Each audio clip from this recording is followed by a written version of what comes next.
लोग बात करने वाले हैं अदानी ग्रुप के बारे में। यस, अदानी ग्रुप अगर देखा गया तो डेली किसी ना किसी खबरों के चलते काफ़ी ज़्यादा चर्चे में भी रहता है एंड इनके जो शेयर्स है वो बाजार में भी लिस्टेड है, आपको पता ही है। 11 कंपनियां हम लोग को देखने को मिल जाती है। पहले 7 कंपनियां थी, बाद में उन्होंने 3 कंपनीज को यहाँ पे खरीद लिया, जिसमें से 2 थी सीमेंट कंपनियां, ACC and Ambuja cement. Wholesale group से वो डील हुई थी। देन एनडीटीवी भी खरीद लिया था, काफ़ी कंट्रोवर्सी हुई थी। एंड अभी रिसेंटली आखिरी जो उनका एक्विजिशन था वो था संघी इंडस्ट्रीज के बारे में, वो भी एक सीमेंट कंपनी है।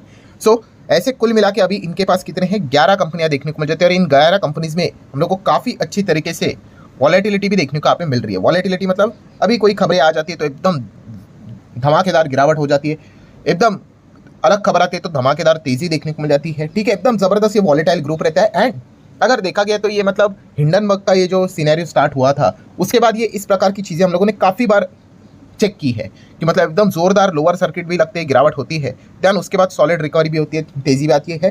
तो बहुत सारे न्यूज़ हम लोग को देखने को मिल जाते हैं इस ग्रुप को लेकर। सो आज के दिन की बात करें दोस्तों तो ऐसी ही बहुत सारी खबरें अदानी ग्रुप से रिलेटेड हम लोग को देखने को यहाँ पे मिल चुकी है, उसी को मैं कवर करने की कोशिश करने वाला हूँ। एंड अभी की जो खबरों की अगर हम लोग बात करें जो रिसेंटली आज आई है, ठीक है, ड्यूरिंग द मार्केट आई है, काफ़ी पॉजिटिव है, इन्वेस्टर का कॉन्फिडेंस बढ़ाने वाली है, जिसका रिएक्शन आज के दिन ड्यूरिंग द मार्केट भी हम लोग यहाँ पे देख चुके हैं। अभी रिसेंटली हम लोगों ने क्या दिखा था, बहुत सारी बैड न्यूज़ देखी थी।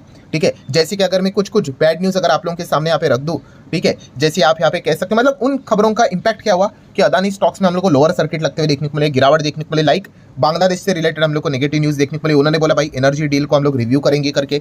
देन उसी के साथ साथ अगर हम लोग यहाँ पे आंध्र की अगर बात करें, आंध्र प्रदेश की, उन्होंने बोला हम भी पावर डील को रिव्यू करेंगे करके। उससे रिलेटेड नेक्स्ट अपडेट तो आ गया, बट आपको ये बात पता होनी चाहिए। देन ऑस्ट्रेलिया से रिलेटेड उनका कोल यूनिट को लेकर कुछ इश्यूज देखने को मिले थे, हालांकि यूएस ब्राइबरी से रिलेटेड नहीं था, वो एक रेसिजन से रिलेटेड ही हम लोग को कंप्लेंट देखने को यहाँ पे मिल रही थी। बट येस, कुछ नेगेटिव पॉइंट्स आ रहे थे। देन सबसे बड़ा झटका लगा था वो था टोटल एनर्जीज के लेकर कि जो अदानी ग्रुप में 20% का स्टेक लेकर बैठा हुआ था, उन्होंने बोला कि भाई आगे तो हम लोग जाके क्या करेंगे, इन्वेस्टमेंट फिलहाल तो नहीं करेंगे, पॉज कर रहे हैं हम लोग इसको।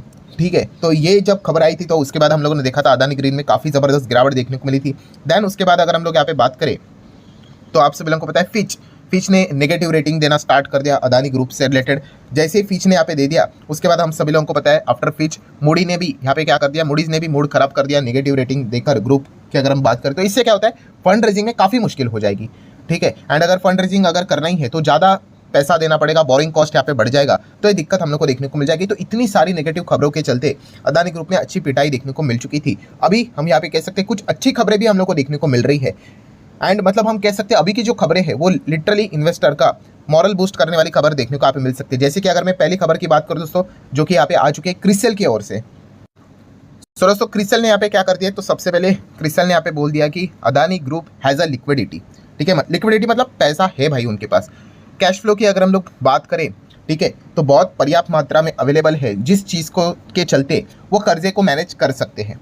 प्लस उनके जो कैपेक्स के प्लान्स उन्होंने अनाउंस किए हैं उसको भी फुलफिल कर सकते हैं। इतना लिक्विडिटी कैश फ्लो इनके पास पर्याप्त अवेलेबल है, ये पॉइंट क्रिसल ने अपने रिपोर्ट में सामने यहाँ पे रख दी। तो डेफिनेटली हम यहाँ पे कह सकते हैं, क्योंकि देखो अदानी ग्रुप को सबसे बड़ा चैलेंज इसी चीज़ का है कि लिक्विडिटी को कैसे वो मैनेज करेंगे, क्योंकि काफ़ी ज़्यादा वो कर्जा लेकर यहाँ पे चल रहे हैं। एंड कर्जा लेने के साथ साथ आपको पता ही है उतना ज़्यादा ब्याज भी देना पड़ता है। ठीक है, तो उस चीज़ को लेकर काफ़ी ज़्यादा तकलीफ इनको यहाँ पे झेलनी पड़ेगी। But according to the CRISIL कि वो कह रहे हैं कि इतना ज़्यादा तकलीफ नहीं होगा, लिक्विडिटी कैश फ्लो इनके पास अच्छे स्तर पे मजबूत है। सो कर्जे को भी मैनेज कर सकते हैं। एंड कैपेक्स जो मतलब ग्रोथ की अगर हम लोग बात करें जो उन्होंने अनाउंस किया था उसमें भी कोई भी बाधा नहीं होगी, ये क्रिसल का मानना है।